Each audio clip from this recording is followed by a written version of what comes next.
Still trying to find parking. So we're driving to meet this young guy named Jarrett Strong. He's actually having back-to-back surgeries, I think like 3 in a row.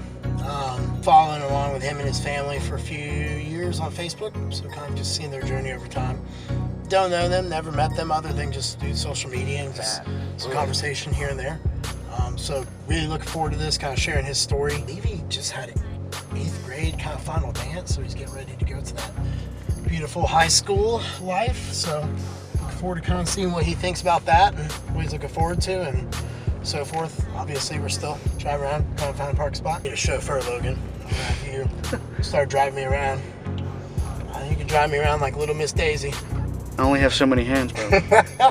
Yeah, I'll hold the camera on myself. Okay, there you go. Make it like selfie mode. It looks like we might have actually found one. Yes, sir. Beautiful parking job by the person next to me in a big truck. Hey everyone, I want to introduce you guys to Jarrett Strong. His mom, Amber.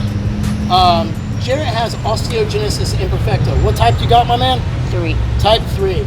As you guys know from the other FUI video we did, we met Riker. He had type 8.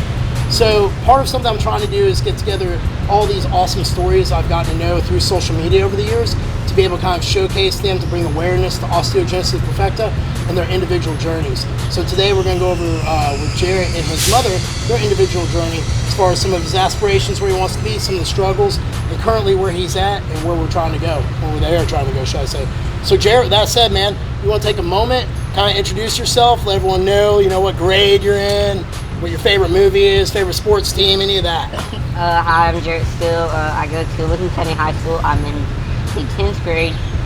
Something I like to do for fun is play video games, watch sports. Basketball is my favorite thing to watch. I think that's about it. How far along were you when you found out you're pregnant with Jarrett? And kind of, I know we had talked over that at lunch a little bit, kind of getting a little bit of background. What was that moment in time like, up from the moment you found out to where we are now a little bit? What's kind of been that ride like for you?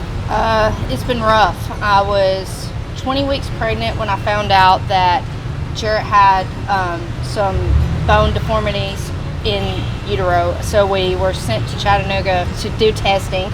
We did an amniocentesis because they kept saying he was campermelic dysplasia, which is a rare form of dwarfism. In the end, the amnios showed there was no dwarfism. They continued to say he had dwarfism. We were sent to Vanderbilt Children's Hospital up in Nashville, Tennessee, and that's where he was born. When he was born, he had OI. That's what they told us. We were very shocked. We didn't know what that was. It took us 3 weeks that he spent in the NICU trying for us to learn how to care for him, and they wouldn't let us leave until they were comfortable that we could take care of our own kid. It was weird. It's totally crazy. I was only 20 years old, so it was very, it was hard for us. It's been a long journey. He started out, we carried him on a pillow for the first 1.5 years of his life. He had several breaks. I think he had over 100 while I was carrying him. He's had breaks. He's had about 5 surgeries since, and he's 14 now. He's he has a great life, and he makes the best life, makes the best of his life. But it's been a rough road for us. I mean, with the breaks, it's hard to know what he's dealing with. We know he's in pain, but we don't know that pain. We've never had breaks. We don't know what he deals with. It's rough, and I don't know. I understand completely. Jarrett, my man, I'll ask you a few questions that kind of, we can relate on the OI. What is the best part, would you say, about your life with OI? And what's also the hardest part, would you say, about life with OI? The hardest part, I would say, would probably be the breaks. Mm-hmm. They were rough in times. How does a break affect you? Like, what do you feel? A lot of pain. I can't do the things that I would do on a regular basis. Some, depends actually.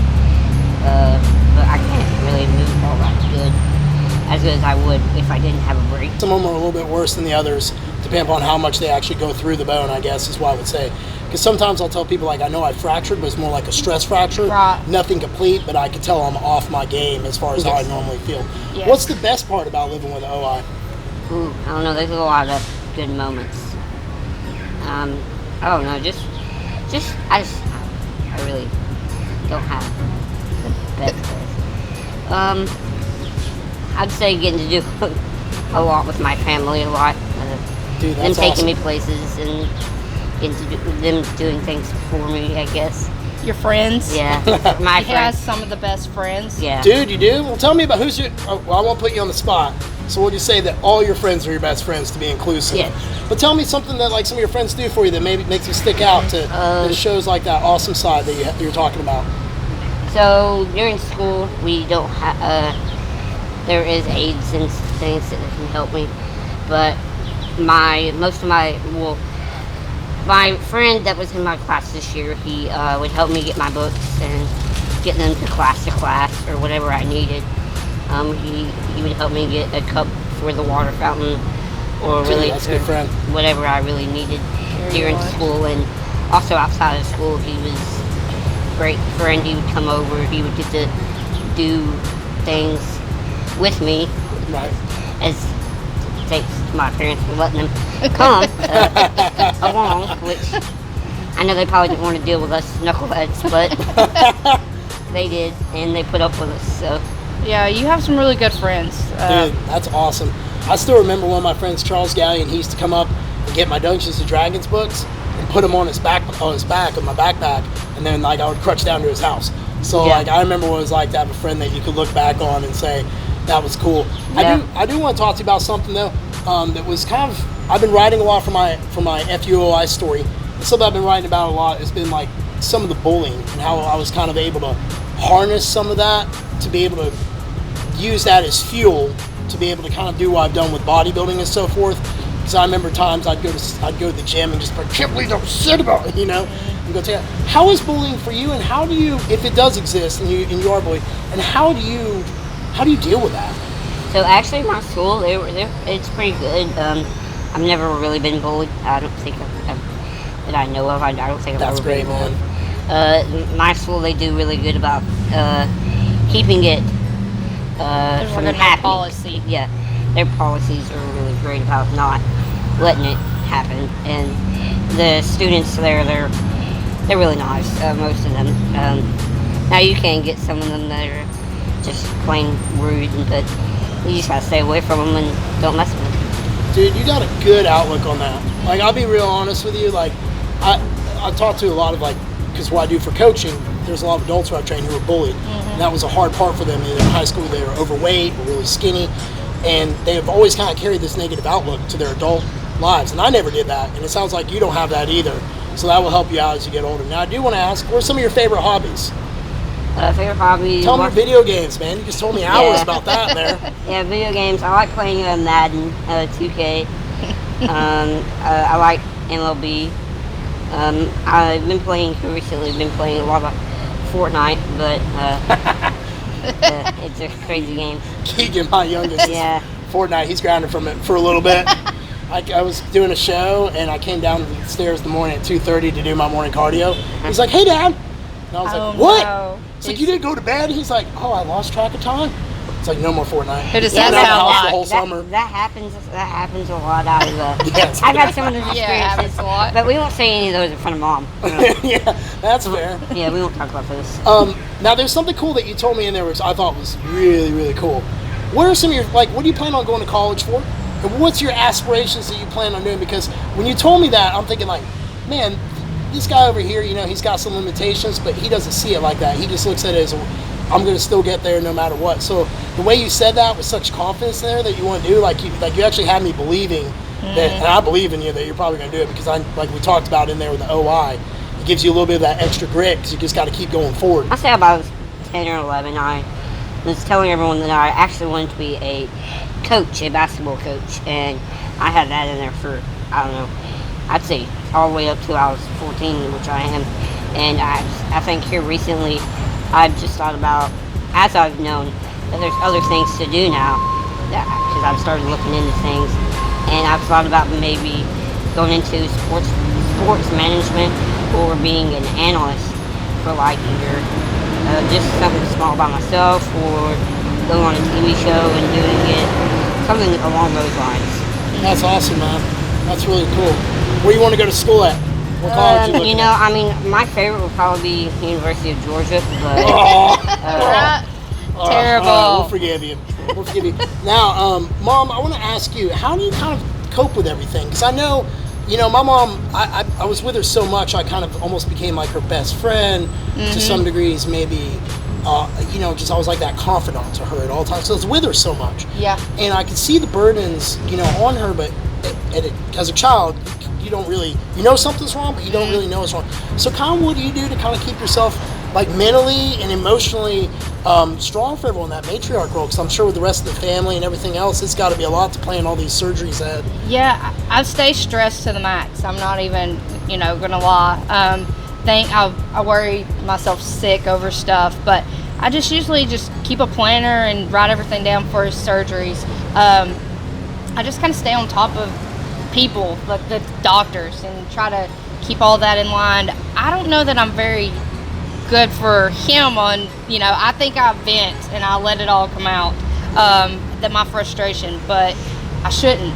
I get it. And yeah, I think we are like best friends. We're always together. We go everywhere together, all of his sports events, because he didn't also mention he was the manager for 5 years for basketball at his school. Dude, that's awesome, man. Yeah, yes. but I'm trying to, since we're going into high school, I'm trying to get with the coach there to do it, and if I can't, they thought about taking me to another school at Hauntland High School. Their coach has wanted me to come. I don't know, though. I mean, as far as, like I said, I stress, and I don't know how I deal with it. It's a lot. You're right. And I never really thought about it like that until you brought it up, that, we deal with a lot, and I think I stress eat. I think I just, keep some of the stress in, and then I let it all out. I don't know. I understand that.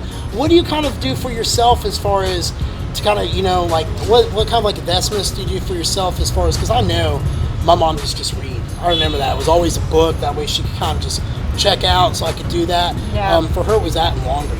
It was like kind of like her little getaway private time. So I'm curious if you have like any. So little I am a neat rituals. freak. I like things to be perfectly clean. I can relate. Fist bump. Yeah, There you trust go. me, it's not clean. Yeah, boy. I don't. Everything on the counter serves a purpose. Yes, I mean, I So want I'm glad we everything in its agree. own little place. I want Yeah. everything spotless.